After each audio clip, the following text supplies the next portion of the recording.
So my name is Chris. This is a 2001 Subaru Forester. Started out life as an STB, but now it's a STi swap. It has an EJ207, a manual transmission, and it's a lot of fun. So I initially bought it as a daily, and it's technically still a daily, but it started just as my wife and I needed a car, and then kind of went overboard with it over the past 7 years.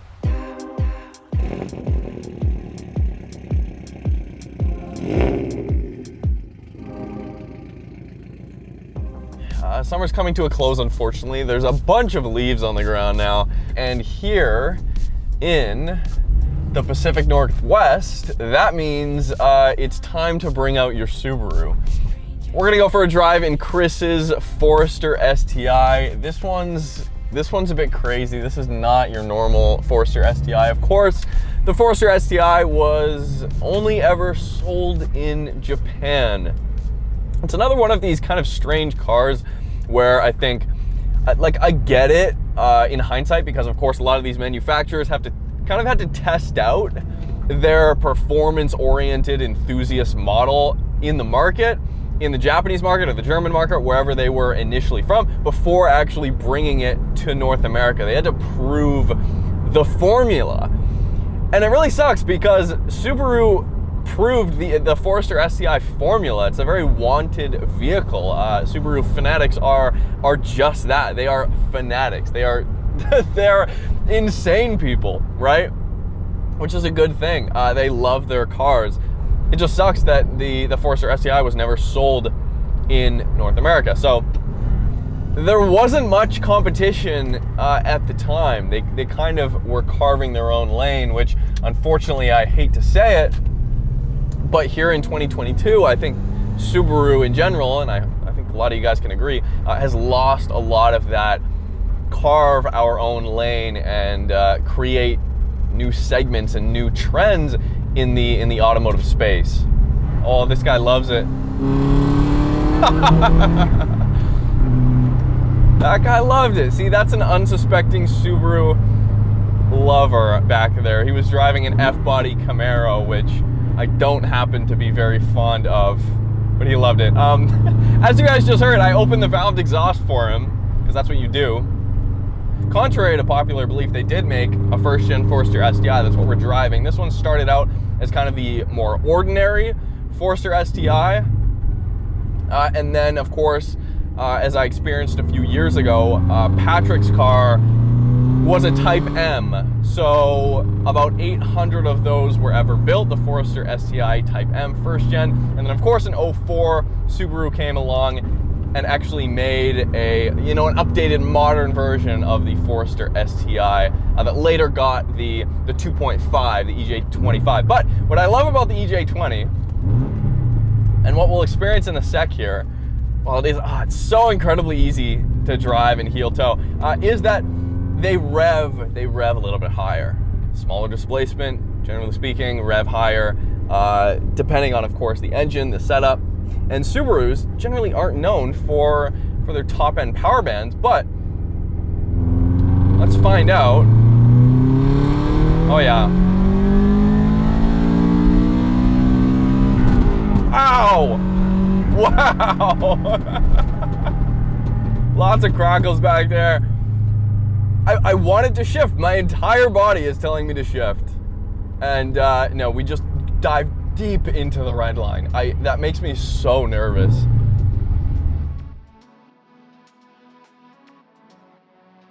So the wide body, it was a little bit finicky to fit up, but it's a ABS kit from Russia. Guy in Russia designs them and prints them, I guess. Yeah. It's about 4.5 inches wider in total. So the wheels and tires, it's 18 by 10.5 plus 12 square. And then the tires are 255/35. So for the most part, it's a Facebook Marketplace kind of build. I try and get everything used before buying new. Just, that's who I am. And then here and there lately, I've been going a little overboard and buying new air suspension and new carbon fiber hood, and yeah.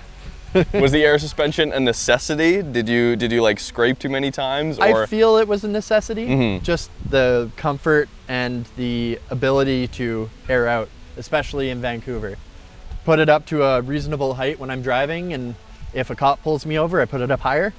And then the front bumper is burn up front bumper. So it's a WRC style bumper built for Forester.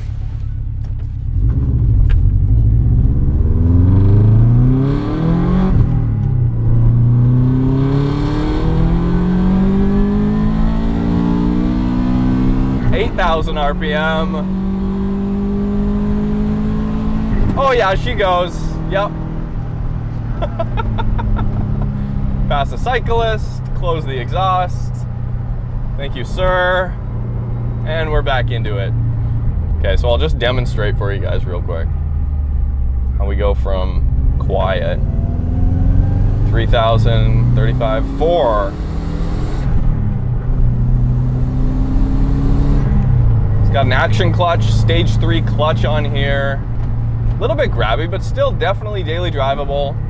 I love these Kansai wheels. I'm a sucker for 5-spoke wheels. Apparently these ones are actually painted in an F-150 color. So there's a bunch of flake. It's a nice gunmetal gray. It's kind of sinister, this car, the way it looks. It's got the carbon, bit of black with some flake in it, some dark gunmetal colors.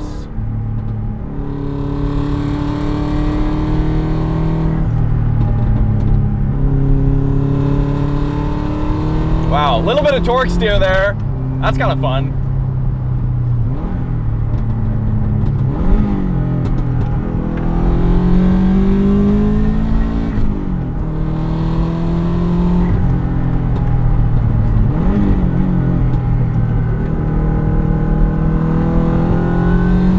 Very stable, really stable. I was expecting kind of mid-corner bounces, especially with the air suspension, but it's planted. And just more than anything, it's smooth, you know? There is a little bit of forgiveness in the steering.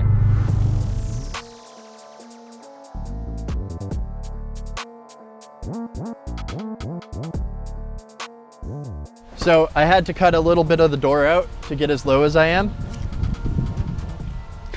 Yeah, that's not something you see every day. I'm planning on doing a gaming PC under there. What? Yeah. So, not a functional gaming PC. Okay. But I want to put a gaming PC, old PC case, and then some RGB fans, all that kind of stuff, and then put the airlift where the processor goes. Oh, that's cool, man. Yeah, and then I'll have like a little switch. You can turn it on and off, little remote. Uh-huh. And it will control the whole car, including the underglow.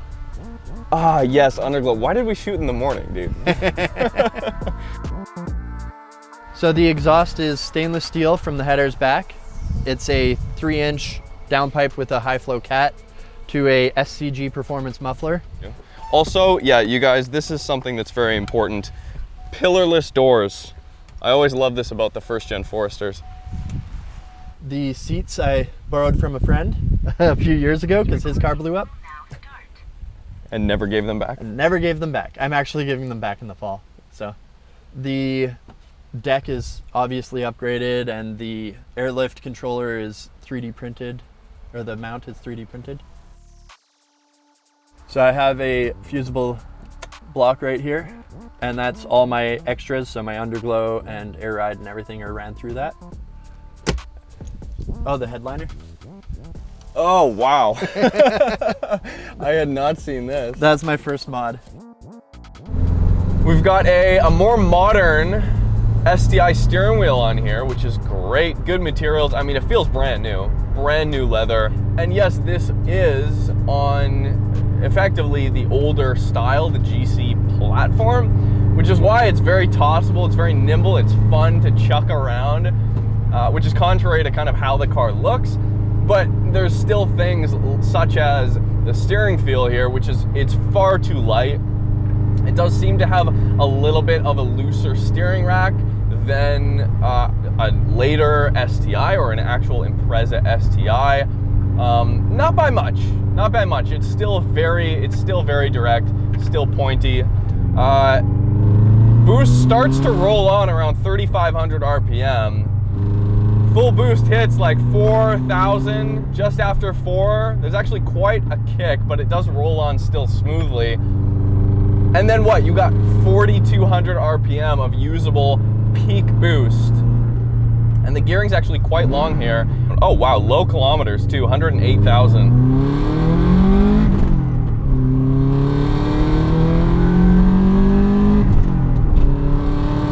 That's the beauty of it. You can still short shift at 6,500, and that puts you exactly where full boost is comfortably just smacking you in the face again. So this engine is a EJ207 from a GC8. Luckily it was pretty plug and play with my existing wiring. It was a stock turbo for this engine. It's a VF28, but it's a ball bearing turbo. Really small, but really quick. So they are pretty much the same block with a little bit of upgrades here and there, but the heads flow a lot more.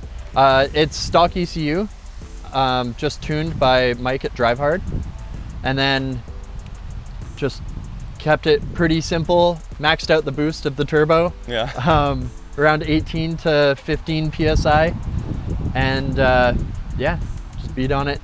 Yeah. Do you feel the newer ones lost a lot of the kind of more analog 90s GC feel? No, they're actually pretty on par with these ones. It's the generation after that, they get kind of sloppy. But yeah, the first 2 generations of Forester are real tight, good on the track, good all around cars. Yeah. In this thing, I can feel when something's wrong in the steering wheel. If I hit a bump wrong, I can feel the part that's bending or whatever. If I were to do it again, I would probably have gone for the swap before going for big power. Because the original engine I pushed it so hard to get the same amount of power I'm getting out of this. I actually did own a Subaru Forester STi. We had imported one, an 01, from Mark at Brave Auto back in, I think, 2016 or 2017. And we drove that car for a summer. I loved it. Unfortunately, it wasn't automatic, but that sold me on the first gen Forester. I think they look a little bit comical. They're kind of, you know, those sketches where they stretch out the car and they make the wheels really kind of warped and the windows really tall. That's what this Forester looks like in my mind. But it is such a practical car.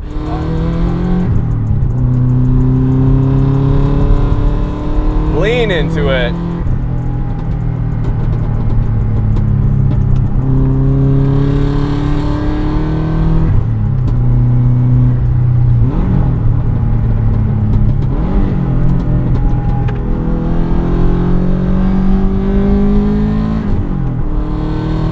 Lift off the throttle, it dives in a little bit more, but Subaru all-wheel drive keeps you planted. It just gives you that extra bit of confidence coming out of a corner, especially.